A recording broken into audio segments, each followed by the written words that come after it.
ലോകം ഇന്ന് വളരെ വേഗത്തിലാണ് മാറിക്കൊണ്ടിരിക്കുന്നത്. പ്രത്യേകിച്ച് വിദേശ രാജ്യങ്ങളിൽ പോയി സെറ്റിലാകാൻ ആഗ്രഹിക്കുന്ന പ്രവാസികൾക്ക് ഇതൊരു ക്രൂഷ്യൽ സമയമാണ്. അമേരിക്കയിൽ ട്രംപ് രണ്ടാമതും അധികാരത്തിൽ വന്നതോടെ ഇമിഗ്രേഷൻ പോളിസികൾ കടുത്തതാക്കി ചൈനയുമായിട്ടുള്ള വാക്പോര് മുറുകുകയുമാണ്. മറ്റൊരു വശത്ത് മിഡിൽ ഈസ്റ്റിൽ ഇറാനും സൗദിക്കും തമ്മിലുള്ള സംഘർഷങ്ങൾ അയൽരാജ്യമായ പാകിസ്ഥാനെ ഒരു വലിയ യുദ്ധത്തിലേക്ക് വലിച്ചിഴക്കുന്നുണ്ട്. പാകിസ്ഥാന്റെ ഉള്ളിലാകട്ടെ ബലൂചിസ്ഥാൻ ഒരു സ്വതന്ത്ര രാജ്യമാകാനുള്ള പോരാട്ടത്തിലാണ്. ഇനി കാനഡയുടെ കാര്യം നോക്കിയാൽ അവിടെ മാതാപിതാക്കളെ സ്പോൺസർ ചെയ്യുന്ന സിസ്റ്റം തന്നെ തൽക്കാലം നിർത്തിവച്ചിരിക്കുന്നു. ചുരുക്കം പറഞ്ഞാൽ ഗ്ലോബൽ പൊളിറ്റിക്സിലും ഇമിഗ്രേഷൻ നിയമങ്ങളിലും ഇപ്പോൾ വലിയൊരു ഭൂകമ്പമാണ് നടക്കുന്നത്. എന്തൊക്കെയാണ് ലോകത്ത് സംഭവിക്കുന്നതെന്ന് നോക്കാം. വെൽക്കം ടു ലോക. അമേരിക്ക ഒരു കാലത്ത് നമ്മൾ മലയാളികൾ ഉൾപ്പെടെയുള്ള ഇന്ത്യക്കാരുടെ ഏറ്റവും വലിയ സ്വപ്നമായിരുന്നു അത്. കയ്യിലുള്ളതൊക്കെ വിറ്റുപിറക്കി ലക്ഷങ്ങൾ കടം വാങ്ങി കാടും കടലും കടന്ന് ഏത് വിധേനയും അമേരിക്കൻ മണ്ണിൽ ഒന്ന് കാലുകുത്താൻ വേണ്ടി പലരും നെട്ടോട്ടം ഓടിയിരുന്നു. കഷ്ടപ്പെട്ട് അങ്ങോട്ട് കടന്നുകൂടിയാൽ രക്ഷപ്പെട്ടു എന്നാണ് വിചാരിച്ചിരുന്നത്. എന്നാൽ ഇപ്പോൾ കാര്യങ്ങൾ മാറി. നിങ്ങൾ ഈ അടുത്ത കാലത്തെ വാർത്തകൾ ശ്രദ്ധിച്ചിരുന്നോ? യുഎസിൽ ഇപ്പോൾ നടക്കുന്നത് വിറപ്പിക്കുന്ന ഇമിഗ്രേഷൻ വേട്ടയാണ്. രേഖകളില്ലാതെ അങ്ങോട്ട് കയറാൻ നോക്കിയാൽ മിലിറ്ററി വിമാനത്തിൽ കയറ്റി കയ്യിലും കാലിലും ചങ്ങലയിട്ട് നേരെ നാട്ടിലേക്ക് തിരിച്ചയക്കുന്ന അവസ്ഥ. അമേരിക്കയിലേക്ക് പോകാനുള്ള സ്വപ്നം കാണുന്നവർ student visa, H-1B, green card അല്ലെങ്കിൽ ടൂറിസ്റ്റ് വീസ എന്ത് കാറ്റഗറി ആണെങ്കിലും ഇപ്പോൾ അമേരിക്കയിൽ ഒരു വലിയ മാറ്റം നടക്കുകയാണ്. ട്രംപ് രണ്ടാമതും വൈറ്റ് ഹൗസിലേക്ക് തിരിച്ചെത്തിയതോടെ US ഇമിഗ്രേഷൻ പോളിസികൾ അത്രമേൽ കർശനമാക്കി കഴിഞ്ഞു. എന്താണ് അവിടെ ശരിക്കും സംഭവിക്കുന്നത്? ഇന്ത്യക്കാരിലുണ്ടായ ആ ഒരു വൻ ഇടിവ് എന്തുകൊണ്ടാണ്? ഏറ്റവും പുതിയ അപ്ഡേറ്റുകൾ നമുക്കൊന്ന് നോക്കാം. ട്രംപിന്റെ ഇമിഗ്രേഷൻ പോളിസി ഒറ്റ വരിയിൽ പറഞ്ഞാൽ ലീഗൽ ഇമിഗ്രേഷൻ അനുവദിക്കും, ഇല്ലീഗൽ ഇമിഗ്രേഷൻ സീറോ ടോളറൻസ്. അതിനുവേണ്ടി ട്രംപ് അഡ്മിനിസ്ട്രേഷൻ സ്വീകരിച്ച പ്രധാന പോളിസീസ് എന്തൊക്കെയാണെന്ന് അറിയാമോ? ബോർഡർ സെക്യൂരിറ്റി ശക്തമാക്കിയിട്ടുണ്ട്, ഇല്ലീഗൽ ബോർഡർ ക്രോസിംഗ് തടയുന്നു, ഡീപ്പോർട്ടേഷൻ സ്പീഡ് കൂട്ടുന്നു, വിസ സ്ക്രീനിംഗ് കൂടുതൽ സ്ട്രിക്റ്റ് ആക്കി, ക്രിമിനൽ റെക്കോർഡ് അല്ലെങ്കിൽ നാഷണൽ സെക്യൂരിറ്റി റിസ്ക് ഉള്ളവരെ പ്രവേശിപ്പിക്കാതിരിക്കുക, ഇമിഗ്രേഷൻ ഫ്രോഡ് കുറയ്ക്കുക, വിസ ഓവർസ്റ്റേ ചെയ്യുന്നവർക്കെതിരെ ആക്ഷൻസ് ഉണ്ടാകും, cartels, terror link organisations, violent extremist groups എന്നിവരോട് സീറോ ടോളറൻസ്. ഇതാണ് മുഴുവൻ പോളിസിയുടെ ഒരു ഫൗണ്ടേഷൻ എന്ന് പറയുന്നത്. ഇനി വലിയ വാർത്ത ഇതാണ്: ഇന്ത്യയിൽ നിന്ന് അമേരിക്കയിലേക്കുള്ള ഇല്ലീഗൽ ഇമിഗ്രേഷൻ ഗണ്യമായിട്ട് കുറഞ്ഞുവെന്നാണ് റിപ്പോർട്ടുകൾ. 2023 ഇത് അതിന്റെ ഏറ്റവും ഉയർന്ന നിലയിലായിരുന്നു. ഏതാണ്ട് 67,000 പരം ആളുകളെയാണ് അന്ന് അതിർത്തിയിൽ വെച്ച് പിടികൂടിയത്. എന്നാൽ ഈ 2026 ഏറ്റവും പുതിയ ഡേറ്റ് നോക്കുകയാണെങ്കിൽ അതിൽ 69% കുറവാണ് ഉണ്ടായിരിക്കുന്നത്. പ്രത്യേകിച്ച് മെക്സിക്കൻ അതിർത്തിയിലൂടെ ഇന്ത്യക്കാർ നുഴഞ്ഞു കയറുന്നത് ഏതാണ്ട് 99% ഇല്ലാതായി എന്ന് തന്നെ പറയാം. അതുപോലെ കാനഡ വഴി US കടക്കുന്നവരുടെ എണ്ണത്തിലും 91% കുറവുണ്ടായിട്ടുണ്ട്. അതിന് കാരണങ്ങൾ പലതാണ്. പ്രധാനമായിട്ടും ഡീപ്പോർട്ടേഷൻ പേടിയാണ്. ട്രംപ് ഭരണകൂടം പിടിമുറുക്കിയതോടെ ഏജന്റുമാർക്ക് ലക്ഷങ്ങൾ കൊടുത്ത് ഇത്രയും വലിയ റിസ്ക് എടുത്തിട്ട് കാര്യമില്ല എന്ന് ആളുകൾക്ക് മനസ്സിലായി. പിടിക്കപ്പെട്ടാൽ ഒരു ദയവുമില്ലാതെ തിരിച്ചയക്കും. ഈ അടുത്ത അമേരിക്കൻ മിലിറ്ററി വിമാനങ്ങളിൽ വെച്ച് ഇന്ത്യക്കാരെ കൈകളിൽ വിലങ്ങണിയിച്ച് കൂട്ടത്തോടെ നാട്ടിലെത്തിച്ച ചിത്രങ്ങൾ നിങ്ങൾ കണ്ടിട്ടുണ്ടാകുമല്ലോ. സ്ത്രീകളെയും കുട്ടികളെയും വരെ ഇങ്ങനെ പരുഷമായിട്ട് കൈകാര്യം ചെയ്തത് ഇന്ത്യയിൽ വലിയ വിവാദങ്ങൾക്ക് കാരണമായിരുന്നു. അനധികൃത കുടിയേറ്റക്കാരെ മാത്രമല്ല, വിസ എടുത്ത് പോകാൻ നോക്കുന്നവരെയും ട്രംപ് പൂട്ടുകയാണ്. അതിലൊന്നാണ് ഏറ്റവും പുതിയ ഫാർ ലെഫ്റ്റ് വിസ പോളിസി. നിങ്ങൾ സോഷ്യൽ മീഡിയയിലോ അല്ലാതെയോ ഫാർ ലെഫ്റ്റ് എക്സ്ട്രീമിസ്റ്റ് ഗ്രൂപ്പുകളുമായിട്ടോ അല്ലെങ്കിൽ കുഴപ്പക്കാരായ സംഘടനകളുമായിട്ടോ ബന്ധപ്പെട്ടിട്ടുണ്ടെങ്കിൽ നിങ്ങൾക്ക് ഇനി US വിസ സ്വപ്നം കാണാൻ സാധിക്കില്ല. ആന്റിഫ പോലെയുള്ള വിദേശ തീവ്രവാദ ഗ്രൂപ്പുകളിൽ പെട്ടവരോ അക്രമങ്ങൾ പ്രോത്സാഹിപ്പിക്കുന്ന അരാജകവാദികളോ ആയ ആർക്കും US വിസ കൊടുക്കില്ല എന്നാണ് പുതിയ കടുത്ത തീരുമാനം. ഇത് പരിശോധിക്കാൻ വിസ അപേക്ഷകരുടെ സോഷ്യൽ മീഡിയ അക്കൗണ്ടുകൾ, അവരുടെ പഴയ ചരിത്രങ്ങൾ എന്നിവ സൂക്ഷ്മമായിട്ട് പരിശോധിക്കാൻ US ഉദ്യോഗസ്ഥർക്ക് ശക്തമായ നിർദ്ദേശം നൽകിയിട്ടുണ്ട്. അതായത് വിദേശത്തിരുന്ന് അമേരിക്കയെ ചീത്ത വിളിക്കുകയോ അല്ലെങ്കിൽ അവിടുത്തെ ക്രമസമാധാനം തകർക്കാൻ ശ്രമിക്കുന്ന ആശയങ്ങളെ പിന്തുണയ്ക്കുകയോ ചെയ്യുന്നവർക്ക് ഇനി US വിസ കിട്ടില്ല. എന്നാൽ ഈ കടുത്ത ഇമിഗ്രേഷൻ വേട്ട ഇപ്പോൾ വലിയൊരു പ്രതിസന്ധിയിലാണ് ചെന്ന് നിൽക്കുന്നത്. US ഇമിഗ്രേഷൻ ഏജൻസിയായ ICE, immigration and customs enforcement, ഇപ്പോൾ വലിയ ജനരോഷവും സമ്മർദ്ദവും നേരിടുകയാണ്. കാരണം മറ്റൊന്നുമല്ല, ഈ വേട്ടയ്ക്കിടയിൽ നിരപരാധികളായ ആളുകൾ കൊല്ലപ്പെടുന്നുണ്ട്. ഈ വർഷം ഇമിഗ്രേഷൻ ഓഫീസർമാരുടെ വെടിയേറ്റ് നിരവധി പേർ കൊല്ലപ്പെട്ടിരുന്നു. കൊളംബിയൻ സ്വദേശിയായ യുവാവ് അടുത്തിടെ കൊല്ലപ്പെട്ടതും US സിറ്റിസൺസ് ആയ റെനി ഗുഡ്, അലക്സ് പ്രെറ്റി എന്നിവർ തെറ്റിദ്ധാരണ മൂലം കൊല്ലപ്പെട്ടതും വലിയ പ്രതിഷേധങ്ങൾക്ക് കാരണമായിട്ടുണ്ട്. കൂടാതെ ICE കസ്റ്റഡിയിൽ കഴിയുന്ന ഡിറ്റൻഷൻ സെന്ററുകളിൽ ക്രൂരമായ പീഡനങ്ങളും ചികിത്സ കിട്ടാതെയുള്ള മരണങ്ങളും വലിയ തോതിൽ ഉയർന്നിരിക്കുകയാണ്. ഹ്യൂമൻ റൈറ്റ്സ് സംഘടനകളുടെ കണക്കുപ്രകാരം ഡസൻ കണക്കിന് ആളുകളാണ് കഴിഞ്ഞ കുറച്ച് മാസങ്ങൾക്കിടയിൽ മാത്രം കസ്റ്റഡിയിൽ മരിച്ചത്. അപകടകരമായിട്ടുള്ള ഈ പരിശോധനകൾ തൽക്കാലം നിർത്താൻ ചില ഇമിഗ്രേഷൻ ഓഫീസേഴ്സ് തീരുമാനിച്ചുവെങ്കിലും ട്രംപ് അത് തിരുത്തിച്ചു. ട്രാഫിക് പരിശോധനകൾ നിർത്തിയാൽ അത് ക്രിമിനലുകൾക്ക് വലിയ സഹായമാകുമെന്നും പരിശോധനകൾ കൂടുതൽ കർശനമായിട്ട് തുടരണമെന്നുമാണ് ട്രംപ് കഴിഞ്ഞ ദിവസം വ്യക്തമാക്കിയത്. അമേരിക്കൻ സ്വപ്നവും കണ്ട് അങ്ങോട്ട് പോകാൻ നിൽക്കുന്നവർ നിർബന്ധമായും അറിഞ്ഞിരിക്കേണ്ട ചില അടിസ്ഥാന ട്രംപ് ഇമിഗ്രേഷൻ പോളിസികൾ കൂടി നമുക്ക് നോക്കാം. ഒന്നാമതായിട്ട് മാസ് ഡീപ്പോർട്ടേഷൻ, കൂട്ടത്തോടെ നാടുകടത്തൽ. അമേരിക്കയിലെ അനധികൃത കുടിയേറ്റക്കാരെ കൂട്ടത്തോടെ അവരുടെ സ്വന്തം രാജ്യങ്ങളിലേക്ക് കയറ്റി അയക്കുക എന്നതാണ് ട്രംപിന്റെ ഏറ്റവും വലിയ ലക്ഷ്യം. 2 asylum pause and visa suspensions. നിലവിൽ 40ഓളം രാജ്യങ്ങളിൽ നിന്നുള്ള അഭയാർത്ഥി അപേക്ഷകൾ തടഞ്ഞു വെച്ചിരിക്കുകയാണ്. കൂടാതെ 75ഓളം രാജ്യങ്ങളിൽ നിന്നുള്ള ഇമിഗ്രന്റ് വിസ പ്രോസസ്സിംഗും താൽക്കാലികമായിട്ട് നിർത്തിവെച്ചിട്ടുണ്ട്. ഇനി മൂന്നാമത്തേത് public charge rule. Public charge നിയമം എന്ന് പറഞ്ഞാൽ ഇത് വളരെ പ്രധാനപ്പെട്ടതാണ്. നിങ്ങൾ അമേരിക്കയിൽ വന്ന് അവിടുത്തെ സൗജന്യ മെഡിക്കൽ സഹായം, ഫുഡ് സ്റ്റാമ്പുകൾ തുടങ്ങിയ സർക്കാർ ആനുകൂല്യങ്ങൾ കൈപ്പറ്റാൻ സാധ്യതയുണ്ട് എന്ന് തോന്നിയാൽ നിങ്ങൾക്ക് ഗ്രീൻ കാർഡ് നിഷേധിക്കപ്പെടും. സ്വയം ജീവിക്കാൻ ശേഷിയുള്ള പണക്കാർക്ക് മാത്രമേ ഗ്രീൻ കാർഡ് നൽകൂ എന്ന നിലപാടിലാണ് ട്രംപ് ഭരണകൂടം. നമ്മുടെ അയൽരാജ്യമായ പാകിസ്ഥാൻ ഇപ്പോൾ വലിയൊരു സിവിൽ വാറിന്റെ വക്കിലാണ്. അതെ, പാകിസ്ഥാന്റെ ഭൂപടം തന്നെ മാറ്റിമറിക്കാൻ പോകുന്ന തരത്തിലുള്ള വലിയൊരു വിപ്ലവമാണ് അവിടെ പുകഞ്ഞുകൊണ്ടിരിക്കുന്നത്. നമ്മൾ പലപ്പോഴും കേൾക്കുന്ന ഒരു പേരുണ്ട്, ബലൂചിസ്ഥാൻ. പാകിസ്ഥാന്റെ പകുതിയോളം വരുന്ന ഭൂപ്രദേശം. പക്ഷേ അവിടുത്തെ ജനങ്ങൾ വർഷങ്ങളായിട്ട് നിലവിളിക്കുകയാണ് തങ്ങൾക്ക് പാകിസ്ഥാന്റെ കൂടെ ജീവിക്കേണ്ട, തങ്ങൾക്ക് സ്വാതന്ത്ര്യം വേണമെന്ന്. ഇപ്പോൾ ഇതാ ബലൂചിസ്ഥാൻ ഒരു ഇൻഡിപെൻഡന്റ് നേഷൻ ആകാനുള്ള പ്രക്രിയകൾ വളരെ വേഗത്തിൽ മുന്നോട്ട് കൊണ്ടുപോകുന്നു എന്ന രീതിയിലുള്ള വലിയ ചർച്ചകളാണ് അന്താരാഷ്ട്ര തലത്തിൽ നടക്കുന്നത്. ഇങ്ങനെ ഒരു രാജ്യം നിലവിൽ വന്നാൽ അത് ഇന്ത്യയെ എങ്ങനെ ബാധിക്കും? ഇന്ത്യ ബലൂചിസ്ഥാനെ ഒരു രാജ്യമായിട്ട് അംഗീകരിക്കുമോ, അതോ നയതന്ത്രപരമായിട്ട് ഇന്ത്യക്ക് ഇതൊരു വലിയ ചതിക്കുഴിയാണ്? ലോകത്തെയും ഇന്ത്യയും വിറപ്പിക്കുന്ന ആ ഒരു പുതിയ അപ്ഡേറ്റ് എന്തൊക്കെയാണ് എന്ന് നമുക്ക് നോക്കാം. ആദ്യം തന്നെ നമ്മൾ മനസ്സിലാക്കേണ്ടത് ബലൂചിസ്ഥാന്റെ ഭൂമിശാസ്ത്രമാണ്. പാകിസ്ഥാന്റെ ഏറ്റവും വലിയ പ്രോവിൻസ് ആണ് ബലൂചിസ്ഥാൻ. രാജ്യത്തിന്റെ ഏകദേശം 44% ഭൂവിസ്തീർണം ബലൂചിസ്ഥാനാണ്. പക്ഷേ ജനസംഖ്യ വളരെ കുറവാണ്. എന്നാൽ ഈ പ്രദേശത്തിന്റെ യഥാർത്ഥ വാല്യൂ ഭൂമിയല്ല, നാച്ചുറൽ റിസോഴ്സസ് ആണ്. Gas, gold, copper, coal, rare minerals. അതിനൊപ്പം അറേബ്യൻ സീ തീരത്ത് സ്ഥിതി ചെയ്യുന്ന ലോക പ്രശസ്തമായ ഗ്വാദ പോർട്ട്. ഇതൊക്കെ കൊണ്ടാണ് ബലൂചിസ്ഥാൻ സൗത്ത് ഏഷ്യയിലെ ഏറ്റവും സ്ട്രാറ്റജിക് ആയിട്ടുള്ള പ്രദേശങ്ങളിലൊന്നായിട്ട് കണക്കാക്കപ്പെടുന്നത്. പക്ഷേ എന്നിട്ടും എന്താണ് അവിടുത്തെ പ്രശ്നം? 1948 പാകിസ്ഥാൻ ഈ പ്രദേശം ബലപ്രയോഗത്തിലൂടെ കൈക്കലാക്കിയത് മുതൽ ബലൂജികൾ ദുരിതത്തിലാണ്. അവിടുത്തെ കോടിക്കണക്കിന് വിലയുള്ള വിഭവങ്ങൾ പാകിസ്ഥാൻ സർക്കാർ കൊള്ളയടിക്കുന്നു. എന്നാൽ ബലൂചിസ്ഥാനിലെ ജനങ്ങൾക്ക് കുടിക്കാൻ വെള്ളമോ ഭക്ഷണമോ റോഡോ ഹോസ്പിറ്റലോ പോലുമില്ല. അവർ പാകിസ്ഥാനിലെ ഏറ്റവും പാവപ്പെട്ട ജനവിഭാഗമായിട്ട് തുടരുന്നു. ഇതിനെതിരെ പ്രതികരിക്കുന്ന ബലൂച്ച് യുവാക്കളെയും നേതാക്കളെയും പാക് മിലിറ്ററി ക്രൂരമായിട്ട് തട്ടിക്കൊണ്ടുപോയി കൊല ചെയ്യുകയാണ്.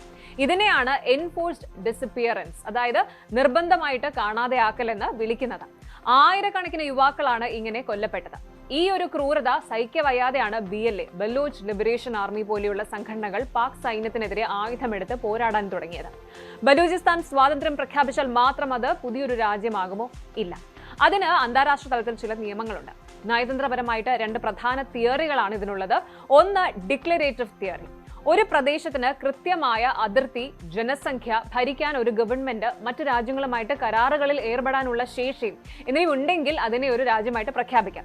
ഇനി രണ്ടാമത്തേത് കോൺസ്റ്റിറ്റ്യൂട്ടീവ് തിയറി. ഇത് വളരെ പ്രധാനപ്പെട്ടതാണ്. മറ്റു പരമാധികാര രാജ്യങ്ങൾ നിങ്ങളെ ഒരു രാജ്യമായിട്ട് അംഗീകരിക്കണം. എങ്കിൽ മാത്രമേ ഐക്യരാഷ്ട്രസഭയിൽ UN ഉൾപ്പെടെ നിങ്ങൾക്ക് സീറ്റ് ലഭിക്കും. ബലൂചിസ്ഥാൻ സ്വാതന്ത്ര്യത്തിലേക്ക് പോകണമെങ്കിൽ അവർക്ക് ലോകത്തിലെ വലിയ ശക്തികളുടെ, പ്രത്യേകിച്ച് ഇന്ത്യയുടെയോ അമേരിക്കയുടെയോ പിന്തുണ അത്യാവശ്യമാണ്. ഇതിനിടയിൽ മറ്റൊരു വലിയ വില്ലൻ കൂടിയുണ്ട്, നമ്മുടെ ചൈന. പാകിസ്ഥാനെയും ചൈനയും ബന്ധിപ്പിക്കുന്ന വലിയൊരു പ്രൊജക്റ്റാണ് CPEC, China Pakistan economic corridor. ഇതിന്റെ പ്രധാന കേന്ദ്രം ബലൂചിസ്ഥാനിലെ ഗ്വാദ പോർട്ടാണ്. ബലൂജികൾ പറയുന്നത് ചൈനയും പാകിസ്ഥാനും ചേർന്ന് തങ്ങളുടെ മണ്ണ് കൊള്ളയടിക്കുകയാണ് എന്നാണ്. അതുകൊണ്ട് തന്നെ ചൈനീസ് എഞ്ചിനീയർമാർക്കും അവരുടെ സൈറ്റുകൾക്കും നേരെ BLA നിരന്തരമായിട്ട് ബോംബാക്രമണങ്ങൾ നടത്തുന്നുണ്ട്. ബലൂചിസ്ഥാൻ സ്വതന്ത്രമായാൽ ചൈനയുടെ കോടിക്കണക്കിന് ഡോളറിന്റെ നിക്ഷേപമാണ് അറബിക്കടലിൽ ഒലിച്ചു പോകുന്നത്. അതുകൊണ്ട് തന്നെ ബലൂച്ച് വിപ്ലവത്തെ അടിച്ചമർത്താൻ പാകിസ്ഥാൻ ഏറ്റവും കൂടുതൽ സഹായിക്കുന്നത് ചൈനയാണ്. ഇനി നമുക്ക് ഏറ്റവും പ്രധാനപ്പെട്ട ഭാഗത്തേക്ക് വരാം. ബലൂചിസ്ഥാൻ സ്വാതന്ത്ര്യം പ്രഖ്യാപിച്ചാൽ ഇന്ത്യ അവരെ പിന്തുണയ്ക്കുമോ? പ്രധാനമന്ത്രി നരേന്ദ്രമോദി 2016 സ്വാതന്ത്ര്യ ദിന പ്രസംഗത്തിൽ ബലൂചിസ്ഥാനിലെ മനുഷ്യാവകാശ ലംഘനങ്ങളെ കുറിച്ച് പരസ്യമായിട്ട് സംസാരിച്ചിരുന്നു. ഇത് ബലൂച്ച് ജനതയ്ക്ക് വലിയ പ്രതീക്ഷയാണ് നൽകിയത്. പല ബലൂച്ച് നേതാക്കളും ഇന്ത്യയോട് പരസ്യമായിട്ട് സഹായം ചോദിക്കുന്നുമുണ്ട്. എന്നാൽ ഇന്ത്യക്ക് ഇത് അത്ര എളുപ്പമുള്ള കാര്യമല്ല. ഇന്ത്യ ഇവിടെ വലിയൊരു നയതന്ത്ര പരീക്ഷണമാണ് നേരിടുന്നത്. ഒന്ന് കശ്മീർ വിഷയമുണ്ട്. ഇന്ത്യ ബലൂചിസ്ഥാന്റെ സ്വാതന്ത്ര്യത്തെ അനുകൂലിച്ചാൽ പാകിസ്ഥാനും ചൈനയും ചേർന്ന് അന്താരാഷ്ട്ര തലത്തിൽ കശ്മീർ വിഷയം വീണ്ടും ഉയർത്തിക്കൊണ്ടുവരും. മറ്റു രാജ്യങ്ങളുടെ ആഭ്യന്തര കാര്യങ്ങളിൽ ഇന്ത്യ ഇടപെടുന്നു എന്ന് അവർ കുറ്റപ്പെടുത്തും. 2, ടെററിസം ലേബൽ. ബലൂചിസ്ഥാനിലെ പ്രധാന പോരാട്ട ഗ്രൂപ്പായ BLA പാകിസ്ഥാനും അമേരിക്കയും ഉൾപ്പെടെയുള്ള രാജ്യങ്ങൾ ഒരു ഭീകര സംഘടനയായിട്ടാണ് പ്രഖ്യാപിച്ചിരിക്കുന്നത്. അതുകൊണ്ട് തന്നെ അവരെ പരസ്യമായിട്ട് പിന്തുണയ്ക്കുന്നത് ഇന്ത്യയുടെ അന്താരാഷ്ട്ര പ്രതിച്ഛായയെ ബാധിക്കാം. ഇനി മൂന്നാമത്തേത് ഒരു ചോദ്യമാണ്. ബംഗ്ലാദേശ് മോഡൽ ആവർത്തിക്കുമോ എന്നുള്ള ചോദ്യം. 1971 കിഴക്കൻ പാകിസ്ഥാനെ വിഭജിച്ച് ബംഗ്ലാദേശ് നിർമ്മിക്കാൻ ഇന്ത്യ സഹായിച്ചതുപോലെ ഒരു സൈനിക ഇടപെടൽ ബലൂചിസ്ഥാനിൽ നടത്തുക എന്നത് ഇപ്പോഴത്തെ സാഹചര്യത്തിൽ വളരെ ബുദ്ധിമുട്ടാണ്. കാരണം ബലൂചിസ്ഥാൻ ഇന്ത്യയുമായിട്ട് നേരിട്ട് അതിർത്തി പങ്കിടുന്നില്ല. കൂടാതെ പാകിസ്ഥാൻ ഇപ്പോൾ ഒരു ആണവായുധ രാജ്യം കൂടിയാണ്. ഇതാണ് ബലൂചിസ്ഥാന്റെ ഇന്നത്തെ യഥാർത്ഥ അവസ്ഥ എന്ന് പറയുന്നത്. ഒരു വശത്ത് പാകിസ്ഥാൻ സൈന്യത്തിന്റെ ക്രൂരമായ അടിച്ചമർത്തലുകൾ സഹിക്കവയ്യാതെ ജീവൻ കൊടുത്ത് പോരാടുന്ന ഒരു ജനത, മറുവശത്ത് തങ്ങളുടെ സാമ്പത്തിക ലാഭത്തിനായിട്ട് പാകിസ്ഥാനെ കൂട്ടുപിടിക്കുന്ന ചൈന. ബലൂചിസ്ഥാൻ സ്വതന്ത്രമായാൽ അത് പാകിസ്ഥാന്റെ തകർച്ച പൂർണ്ണമാക്കുമെന്നതിൽ സംശയമില്ല. അത് ഇന്ത്യയുടെ സുരക്ഷയ്ക്ക് ഒരു പരിധിവരെ നല്ലതാണെങ്കിലും നയതന്ത്രപരമായിട്ട് ഇന്ത്യ വളരെ ആലോചിച്ചു മാത്രമേ ഇവിടെ കരുക്കൾ നീക്കൂ. മിഡിൽ ഈസ്റ്റ് വീണ്ടും കത്തുകയാണ്. സൗദി അറേബ്യ, ഇറാൻ, ഹൂതികൾ, അതിനിടയിൽ അപ്രതീക്ഷിതമായിട്ട് കുടുങ്ങിയ ഒരു രാജ്യം പാകിസ്ഥാൻ.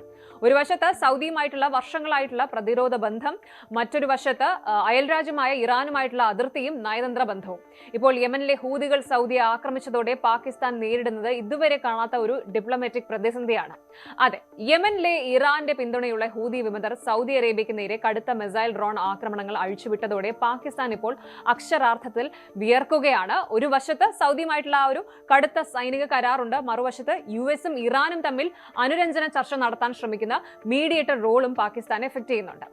ഞങ്ങളുടെ റെഡ് ലൈൻ നിങ്ങൾ മറികടന്നു എന്നാണ് പാകിസ്ഥാൻ ഇപ്പോൾ ഇറാനോട് വളരെ രൂക്ഷമായിട്ട് പറഞ്ഞിരിക്കുന്നത്. എന്താണ് മിഡിൽ ഈസ്റ്റിൽ പെട്ടെന്ന് സംഭവിച്ചത്? പാകിസ്ഥാൻ സൈന്യം സൗദിക്കായിട്ട് ഇറാൻ യുദ്ധത്തിലേക്ക് എടുത്തു ചാടുമോ? ഇറാൻ അതിനെ എങ്ങനെ കാണും? പരിശോധിക്കാം. ശരിക്കും ഈ ഒരു വാർത്ത മനസ്സിലാക്കാൻ ആദ്യം ഹൂതികൾ ആരാണ് എന്നറിയണം. ഹൂതികൾ എന്നത് യമനിൽ പ്രവർത്തിക്കുന്ന ഒരു ആയുധ സംഘമാണ്. അവർ രാജ്യത്തിന്റെ വലിയൊരു ഭാഗം, അതായത് തലസ്ഥാനമായ സന ഉൾപ്പെടെയുള്ള പ്രദേശങ്ങൾ നിയന്ത്രിക്കുന്നുണ്ട്.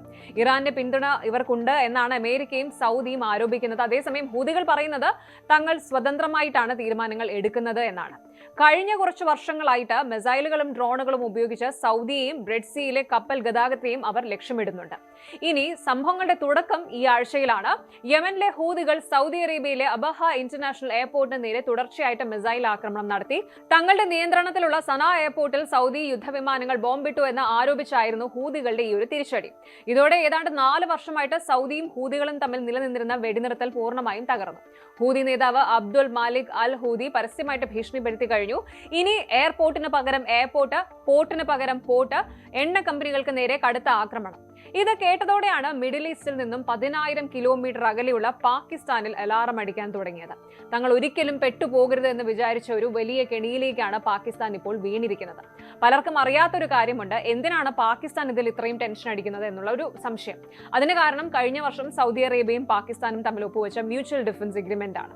അതായത് സാമ്പത്തികമായിട്ട് തകർന്നു നിൽക്കുന്ന പാകിസ്ഥാൻ കോടിക്കണക്കിന് ഡോളറിന്റെ സാമ്പത്തിക സഹായവും ഇന്ധനവും വാങ്ങുന്നത് സൗദിയിൽ നിന്നാണ്. അതിന് പകരമായിട്ട് പാകിസ്ഥാൻ നൽകിയ വാഗ്ദാനം തങ്ങളുടെ മിലിറ്ററി പവറാണ്. നിലവിൽ ആയിരക്കണക്കിന് പാക് സൈനികരും ഒരു സ്ക്വാഡ്രൺ ഫൈറ്റർ ജെറ്റുകളും സൗദി അറേബ്യയിൽ ക്യാമ്പ് ചെയ്യുന്നുണ്ട്. കരാർ പ്രകാരം സൗദിക്ക് നേരെ ഒരു അധിനിവേശം ഉണ്ടായാൽ പാകിസ്ഥാൻ സൈന്യത്തിന് മാറി നിൽക്കാൻ കഴിയില്ല. അവർക്ക് യുദ്ധകളത്തിലേക്ക് ഇറങ്ങേണ്ടി വരും. ഒരു റിപ്പോർട്ട് അനുസരിച്ച് ഒരു ഉദ്യോഗസ്ഥനെ ഉദ്ധരിച്ച് പറയുന്നത് ഇതാണ്: സൗദിക്ക് നേരെയുള്ള ആക്രമണം പാകിസ്ഥാന് നേരെയുള്ള ആക്രമണമാണ്, അത് ഞങ്ങളുടെ റെഡ് ലൈൻ ആണ് എന്ന് അവർ ഇറാനെ ഔദ്യോഗികമായിട്ട് അറിയിച്ചു കഴിഞ്ഞു.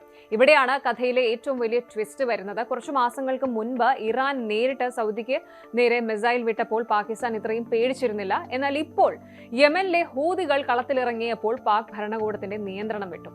എന്തുകൊണ്ടാണ് ഈ ഒരു ഹൂതി ഭയം എന്നറിയണ്ടേ? ഒന്ന്, സൈനികരുടെ സാന്നിധ്യമാണ്. നിലവിൽ സൗദിയിൽ വിന്യസിച്ചിരിക്കുന്ന പാക് സൈനികരിൽ ഭൂരിഭാഗവും യമൻ അതിർത്തിയോട് ചേർന്നാണ് നിലയുറപ്പിച്ചിരിക്കുന്നത്. അതുകൊണ്ട് ഹൂതികളുടെ മിസൈലുകൾ ഈ പാക് സൈനികരുടെ മേൽ പതിക്കാനുള്ള സാധ്യത വളരെ കൂടുതലാണ്. അടുത്തത് സാമ്പത്തിക തകർച്ചയും ഇന്ധനക്ഷാമവും. ഹൂതികൾ റെഡ് സീ വഴിയുള്ള കപ്പൽ ഗതാഗതം തടസ്സപ്പെടുത്തിയാൽ സ്ട്രെയിറ്റ് ഓഫ് ഹോർമൂസ് വഴിയുള്ള ഇന്ധന വിതരണം നിലച്ചാൽ പാകിസ്ഥാൻ പൂർണ്ണമായും അന്ധകാരത്തിലാകും. നിലവിൽ തന്നെ പാകിസ്ഥാനിൽ ഇന്ധനക്ഷാമം ഒഴിവാക്കാൻ ബിസിനസ്സുകൾ നേരത്തെ അടയ്ക്കാനുള്ള അടിയന്തരാവസ്ഥ പ്രഖ്യാപിച്ചിരിക്കുകയാണ്. അടുത്ത കാരണം, മൂന്നാമത്തേതെന്ന് പറയുന്നത് ഇറാനിലെ ആഭ്യന്തര ഭിന്നതയാണ്. പാകിസ്ഥാൻ നിരീക്ഷിക്കുന്ന മറ്റൊരു പ്രധാന കാര്യം ഇതാണ്. ഇറാന്റെ പുതിയ പ്രസിഡന്റ് മസൂദ് പെസഷ്കിയാനും വിദേശകാര്യ മന്ത്രിയും സമാധാന ചർച്ചകൾക്ക് താൽപര്യപ്പെടുമ്പോൾ അവിടുത്തെ മിലിറ്ററി, അതായത് റെവല്യൂഷണറി ഗാർഡ്സ് യുദ്ധം മുറുക്കാനാണ് നോക്കുന്നത്. ഇറാൻ മിലിറ്ററിയുടെ ഈ ഒരു അഗ്രസീവ് മൂവ്മെന്റ് പാകിസ്ഥാന്റെ സമാധാന ശ്രമങ്ങളെ അപ്പാടെ തകർക്കുകയാണ്. അമേരിക്കയും ഇറാനും തമ്മിലുള്ള യുദ്ധം ഒഴിവാക്കാൻ കഴിഞ്ഞ മാസം ഇസ്ലാമാബാദിൽ വെച്ച ഒരു ധാരണാപത്രം ഒപ്പിടാൻ പാകിസ്ഥാൻ വലിയ പങ്ക് വഹിച്ചിരുന്നു. അന്താരാഷ്ട്ര തലത്തിൽ ഒരു സമാധാന ദൂതനായിട്ട് തിളങ്ങി നിൽക്കാൻ പാകിസ്ഥാൻ ആഗ്രഹിച്ചിരുന്ന സമയത്താണ് ഹൂതികൾ ഈ ഒരു പണി ഒപ്പിച്ചത്. തങ്ങൾ കഷ്ടപ്പെട്ടുണ്ടാക്കിയ സമാധാന ചർച്ചകൾ തകരാതിരിക്കാൻ പാക് വിദേശകാര്യ വക്താവ് താഹിർ അൻദ്രാബി കഴിഞ്ഞ ദിവസം യുഎസിനോടും ഇറാനോടും അക്രമം അവസാനിപ്പിക്കാൻ കെഞ്ചുന്ന അവസ്ഥയിലായിരുന്നു. എങ്ങനെയെങ്കിലും ഈ യുദ്ധം ഒഴിവാക്കണം, കാരണം യുദ്ധം വന്നാൽ സൗദി പാകിസ്ഥാനെ വിളിക്കും, വിളിപ്പുറത്ത് ചെല്ലാതിരുന്നാൽ സൗദിയുടെ കോടികളുടെ ഫണ്ട് കട്ടാകും, ചെന്നാലോ ഇറാനുമായിട്ട് നേരിട്ട് യുദ്ധം ചെയ്യേണ്ടി വരും. പാകിസ്ഥാൻ ശരിക്കും ചെകുത്താന്റെയും കടലിന്റെയും ഇടയിൽപ്പെട്ട അവസ്ഥയിലാണ്. അപ്പോൾ ഇതാണ് മിഡിൽ ഈസ്റ്റിലെ ഏറ്റവും പുതിയ പുകച്ചിൽ. കടം വാങ്ങി മുടിഞ്ഞ ഒരു രാജ്യം ജീവിക്കാൻ വേണ്ടി തങ്ങളുടെ സൈന്യത്തെ മറ്റു രാജ്യങ്ങൾക്ക് കാവൽ നിൽക്കാൻ വിട്ടപ്പോൾ ഉണ്ടാകുന്ന വലിയൊരു വിപത്താണ് പാകിസ്ഥാൻ ഇപ്പോൾ അനുഭവിക്കുന്നത്. യുഎസ് പ്രസിഡന്റ് ഡൊണാൾഡ് ട്രംപ് വീണ്ടും ലോകമാധ്യമങ്ങളുടെ തലക്കെട്ടുകളിൽ നിറയുകയാണ്. ഇത്തവണ ഒരു സാധാരണ പ്രസ് മീറ്റ് അല്ല നടന്നത്. കഴിഞ്ഞ ദിവസം അർദ്ധരാത്രിയിൽ വൈറ്റ് ഹൌസിൽ നിന്ന് രാജ്യത്തെ അഭിസംബോധന ചെയ്ത ട്രംപ് നടത്തിയ ആ പ്രസംഗം അമേരിക്കയെ മാത്രമല്ല ലോകത്തെ മുഴുവൻ ഞെട്ടിച്ചിരിക്കുകയാണ്. തന്റെ കൈകളിലുള്ള അതീവ രഹസ്യമായ ചില ഇന്റലിജൻസ് രേഖകൾ ട്രംപ് പരസ്യമായിട്ട് പുറത്തുവിട്ടു. അദ്ദേഹം പറയുന്നത് എന്താണ് എന്ന് വെച്ചാൽ, ചൈന നമ്മുടെ 22 കോടി വോട്ടർമാരുടെ പേഴ്സണൽ ഡീറ്റെയിൽസ് ചോർത്തി കഴിഞ്ഞു. അമേരിക്കൻ വോട്ടിംഗ് മെഷീനുകൾ വളരെ എളുപ്പത്തിൽ ഹാക്ക് ചെയ്യാൻ പറ്റുന്നതാണ് എന്നും തന്റെ ആദ്യ ഭരണകാലത്ത് ചൈന നടത്തിയ ഈ കളി ഉദ്യോഗസ്ഥരിൽ ചിലർ തന്നിൽ നിന്ന് മറച്ചുവെച്ചു എന്നുമാണ് ട്രംപിന്റെ ഗുരുതരമായ ആരോപണം. എന്നാൽ ഇതിന് പിന്നിലെ യഥാർത്ഥ സത്യം എന്താണ്? ചൈന ശരിക്കും അമേരിക്കൻ വോട്ടർമാരുടെ വിവരങ്ങൾ കവർന്നിട്ടുണ്ടോ, അതോ ട്രംപ് തന്റെ പഴയ 2020 തെരഞ്ഞെടുപ്പ് പരാജയത്തിന്റെ കഥകൾ വീണ്ടും കുത്തിപ്പൊക്കുകയാണോ? നമുക്കൊന്ന് നോക്കാം. കഴിഞ്ഞ വ്യാഴാഴ്ച രാത്രിയാണ് ട്രംപ് ആ നിർണായക പ്രസംഗം നടത്തിയത്. ഏതാണ്ട് 30 മിനിറ്റോളം നീണ്ടുനിന്ന പ്രസംഗത്തിൽ ട്രംപ് വളരെ ഗൗരവത്തോടെയാണ് സംസാരിച്ചത്. വൈറ്റ് ഹൌസ് രൂപീകരിച്ച white house transparency task force കണ്ടെത്തിയ വിവരങ്ങൾ എന്ന് പറഞ്ഞുകൊണ്ട് കുറെ രഹസ്യ ഫയലുകളാണ് അദ്ദേഹം പരസ്യമാക്കിയത്. അതിൽ ട്രംപ് പ്രധാനമായും ആരോപിച്ച 3 കാര്യങ്ങൾ ഇവയാണ്. ഒന്ന്, വോട്ടർ ഡേറ്റ ചോർച്ച. ചൈനീസ് ഇന്റലിജൻസ് ഏതാണ്ട് 220 മില്യൺ, അതായത് 22 കോടി അമേരിക്കൻ വോട്ടർമാരുടെ പേര്, വിലാസം, ഫോൺ നമ്പർ, രാഷ്ട്രീയ പാർട്ടി താല്പര്യങ്ങൾ എന്നിവ നിയമവിരുദ്ധമായിട്ട് ചോർത്തി. രണ്ടാമത്തേത് ഡീപ് സ്റ്റേറ്റ് കോൺസ്പിറസി. ഈ ചൈനീസ് ഇടപെടലിനെ കുറിച്ച് ഇന്റലിജൻസ് ഏജൻസികൾക്ക് വ്യക്തമായ വിവരം ഉണ്ടായിരുന്നിട്ടും അവർ അത് പുറത്തുവിടാതെ പൂഴ്ത്തിവെച്ചു. 3, മെഷീൻ വീക്ക്നെസ്. അമേരിക്കയിലെ വോട്ടിംഗ് മെഷീനുകൾ വളരെ വൾണറബിൾ ആണ്. വിദേശ രാജ്യങ്ങൾക്ക് ഇത് എളുപ്പത്തിൽ അട്ടിമറിക്കാൻ കഴിയും. ഇതോടൊപ്പം വെനസ്വേലയിലെ പഴയ ചില തെരഞ്ഞെടുപ്പ് അട്ടിമറികളെ കുറിച്ചുള്ള CIA ഫയലുകളും ട്രംപ് ഉയർത്തിക്കാട്ടി.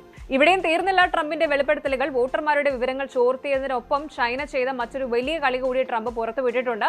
അതാണ് അമേരിക്കൻ മാധ്യമങ്ങളെ വിലക്കെടുത്തു എന്ന ആരോപണം. അതെ, ട്രംപ് പറയുന്നതനുസരിച്ച് ബെയ്ജിംഗ്, അതായത് ചൈനീസ് ഗവൺമെന്റ് അമേരിക്കയിലെ പ്രമുഖ മാധ്യമ പ്രവർത്തകർക്കും പത്രങ്ങൾക്കും കോടിക്കണക്കിന് രൂപ കൈക്കൂലിയായിട്ട് നൽകിയിട്ടുണ്ട്. എന്തിനാണ് എന്ന് വെച്ചാൽ ട്രംപിനെ വ്യക്തിപരമായിട്ട് ടാർഗറ്റ് ചെയ്ത് നെഗറ്റീവ് വാർത്തകൾ പടച്ചുവിടാൻ. ട്രംപ് പറഞ്ഞ ചില പ്രധാന കാര്യങ്ങൾ ഒന്ന് നോക്കാം. മാധ്യമങ്ങളെ സ്വാധീനിക്കൽ. അമേരിക്കൻ ജനതയ്ക്ക് മുന്നിൽ ട്രംപിന്റെ ഇമേജ് തകർക്കാനായിട്ട് ചൈനീസ് കമ്മ്യൂണിസ്റ്റ് പാർട്ടി വലിയൊരു PR ക്യാമ്പയിൻ തന്നെ നടത്തി. അടുത്തത്, കോഴപ്പണം.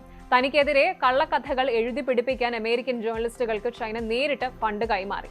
ഇനി പഴയ വെളിപ്പെടുത്തലുകളുടെ തുടർച്ച.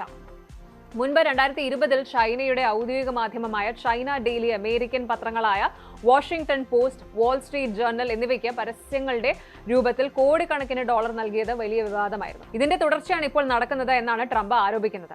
ട്രംപ് പറഞ്ഞത് കേട്ടാൽ ശരിക്കും നമ്മൾ വിചാരിക്കും ചൈന വോട്ടിംഗ് മെഷീനിൽ കയറി വോട്ട് മാറ്റിമറിച്ചു എന്ന്. പക്ഷേ ഇവിടെയാണ് വലിയ ട്വിസ്റ്റ്. അന്താരാഷ്ട്ര ഇന്റലിജൻസ് ഏജൻസികളും വോട്ടിംഗ് വിദഗ്ധരും പറയുന്നത് എന്താണെന്ന് നോക്കാം. വോട്ടർ ഡേറ്റ വെറും ഒരു പബ്ലിക് ഇൻഫർമേഷൻ മാത്രമാണ്. പല US സെനറ്റർമാരും ചൂണ്ടിക്കാണിച്ചതുപോലെ അമേരിക്കയിലെ വോട്ടർ രജിസ്ട്രേഷൻ ഫയലുകൾ പരസ്യമായി ലഭ്യമായ ഒന്നാണ്. ഇത് ഹാക്ക് ചെയ്ത് മോഷ്ടിക്കേണ്ട ആവശ്യമൊന്നുമില്ല. അത് ഏതൊരു കമ്പനിക്കും പണം കൊടുത്ത് ഇത് വാങ്ങാൻ സാധിക്കും. ചൈന ഇത് വാങ്ങിയിട്ടുണ്ടാകാം, പക്ഷെ അതുകൊണ്ട് അവർക്ക് വോട്ടിംഗിൽ യാതൊരു അട്ടിമറിയും നടത്താൻ കഴിയില്ല. ഇന്റലിജൻസ് റിപ്പോർട്ടുകൾ പറയുന്നത് അമേരിക്കൻ സൈബർ സെക്യൂരിറ്റി ഏജൻസിയായ CISA, cyber security and infrastructure security agency വ്യക്തമാക്കുന്നത് 2020 2024 നടന്ന ഒരു തിരഞ്ഞെടുപ്പിലും വിദേശ രാജ്യങ്ങൾ വോട്ടിംഗ് സിസ്റ്റത്തിൽ മാറ്റങ്ങൾ വരുത്തിയതിനോ അല്ലെങ്കിൽ വോട്ടുകൾ അട്ടിമറിച്ചതിനോ യാതൊരുവിധ തെളിവുകളും ലഭിച്ചിട്ടില്ല എന്നാണ്. വോട്ടിംഗ് മെഷീനുകൾ ഹാക്ക് ചെയ്യാൻ കഴിയുമെന്ന ട്രംപിന്റെ ആരോപണവും വിദഗ്ധർ തള്ളിക്കളയുന്നു. അതീവ സുരക്ഷിതമായ സംവിധാനങ്ങളിലാണ് ഈ മെഷീനുകൾ സൂക്ഷിക്കുന്നത്. ചുരുക്കം പറഞ്ഞാൽ ട്രംപ് പുറത്തുവിട്ട രേഖകളിൽ പലതും വളരെ പഴയതും പല ഭാഗങ്ങളും കറുത്ത മഷി ഉപയോഗിച്ച് മറച്ചതുമായിരുന്നു. ഇത്രയും നാൾ കഴിഞ്ഞിട്ടും ട്രംപ് എന്തുകൊണ്ടാണ് ഈ ഒരു തിരഞ്ഞെടുപ്പ് അട്ടിമറി ആരോപണങ്ങൾ വീണ്ടും സജീവമാക്കുന്നത്? അതിന് പിന്നിൽ വളരെ കൃത്യമായ രാഷ്ട്രീയ ലക്ഷ്യങ്ങളുണ്ട്. ഒന്ന്, the save America act. American കോൺഗ്രസിൽ ട്രംപ് കൊണ്ടുവരാൻ ശ്രമിക്കുന്ന ഒരു പുതിയ നിയമമാണിത്. വോട്ട് ചെയ്യാൻ വരണമെങ്കിൽ സർക്കാർ നൽകിയ ഫോട്ടോ ഐഡിയും സിറ്റിസൺഷിപ്പ് തെളിയിക്കുന്ന രേഖകളും നിർബന്ധമാക്കുന്ന നിയമം. വോട്ടിംഗ് പ്രക്രിയ കടുപ്പമാക്കാൻ ഈ ഭയം ഉപയോഗിക്കുകയാണ് ട്രംപ്. രണ്ട്, മെയിൽ ഇൻ ബാലറ്റ്സ് പൂട്ടാൻ. അതായത് തപാൽ പൂർണ്ണമായും നിരോധിക്കുകയോ കടുത്ത നിയന്ത്രണങ്ങൾ കൊണ്ടുവരികയോ ചെയ്യുക എന്നതാണ് ട്രംപിന്റെ മറ്റൊരു ലക്ഷ്യം. അടുത്തത്, ഡീപ് സ്റ്റേറ്റ് വേട്ട. ഇന്റലിജൻസ് ഏജൻസികളിൽ തനിക്കെതിരെ നിൽക്കുന്ന ഉദ്യോഗസ്ഥരെ കണ്ടെത്തി അവരെ പിരിച്ചുവിടാനും അവർക്കെതിരെ ക്രിമിനൽ കേസ് എടുക്കാനും ട്രംപ് ഭരണകൂടം തയ്യാറെടുക്കുകയാണ്.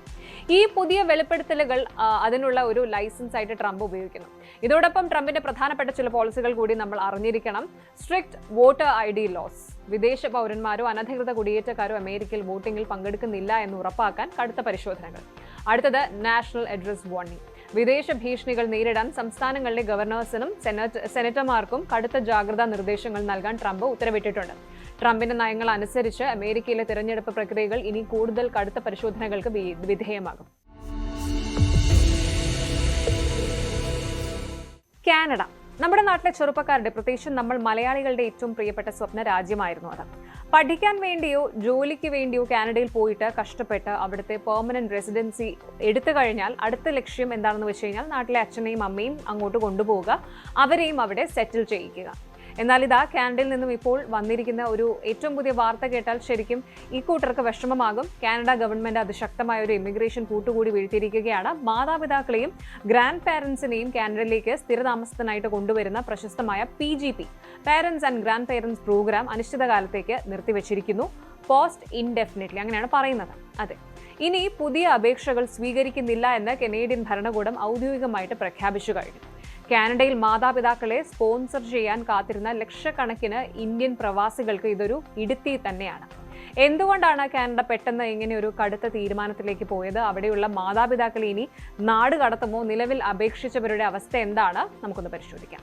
ആദ്യം തന്നെ നമ്മൾ മനസ്സിലാക്കേണ്ടത് എന്താണ് എന്ന് വെച്ചാൽ ഈ parents and grandparents program PGP എന്താണ് എന്നുള്ളതാണ്.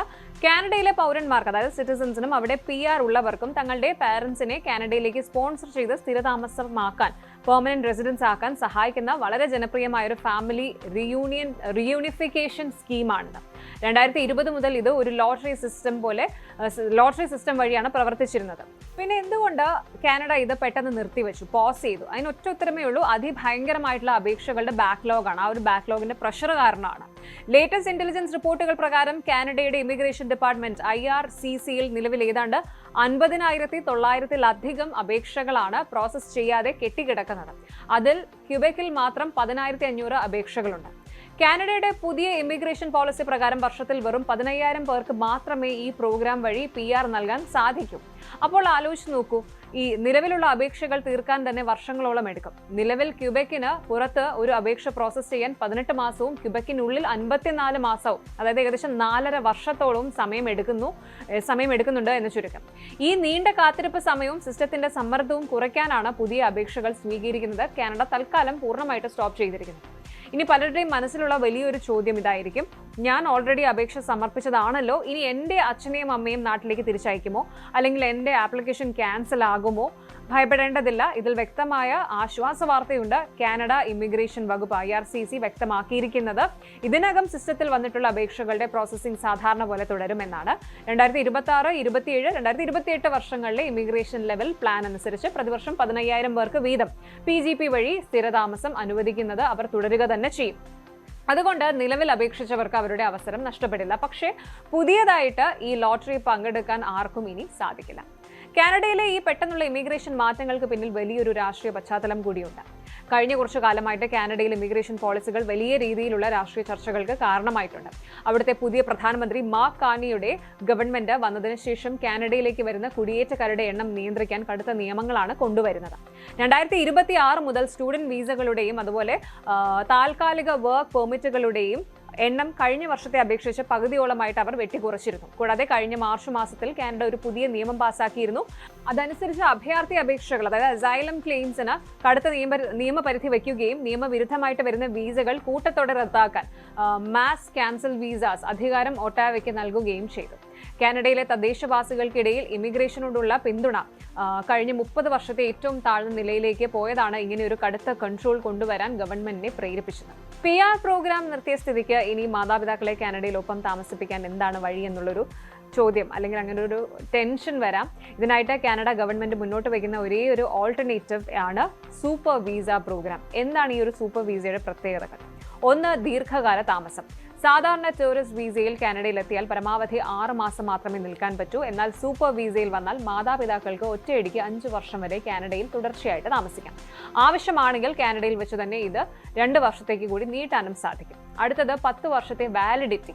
ഈ വീസയ്ക്ക് 10 വർഷത്തെ മൾട്ടിപ്പിൾ എൻട്രി വാലിഡിറ്റി ഉണ്ടായിരിക്കും. മൂന്നാമത്തേത്, കടുത്ത നിബന്ധനകളുണ്ട്. ഇത് ഫ്രീ ആയിട്ട് കിട്ടുന്നത് ഒന്നല്ല. സൂപ്പർ വീസ കിട്ടണമെങ്കിൽ കാനഡയിലുള്ള മക്കളോ കൊച്ചുമക്കളോ മിനിമം വരുമാന പരിധി, ഒരു മിനിമം ഇൻകം റിക്വയർമെന്റിൽ ഉള്ളവരായിരിക്കണം. കൂടാതെ മാതാപിതാക്കൾക്കായിട്ട് കാനഡയിൽ വാലിഡ് ആയിട്ടുള്ള ഹെൽത്ത് ഇൻഷുറൻസ് എടുത്തിട്ടുണ്ടെന്ന് ഉറപ്പാക്കുകയും വേണം. ചുരുക്കം പറഞ്ഞാൽ മാതാപിതാക്കൾക്ക് കാനഡയിൽ വന്ന് നിൽക്കാം, പക്ഷേ അവിടുത്തെ സർക്കാർ ആനുകൂല്യങ്ങളോ സൗജന്യ ചികിത്സയോ PRO ഇനി സ്വപ്നം കാണാൻ പറ്റില്ല.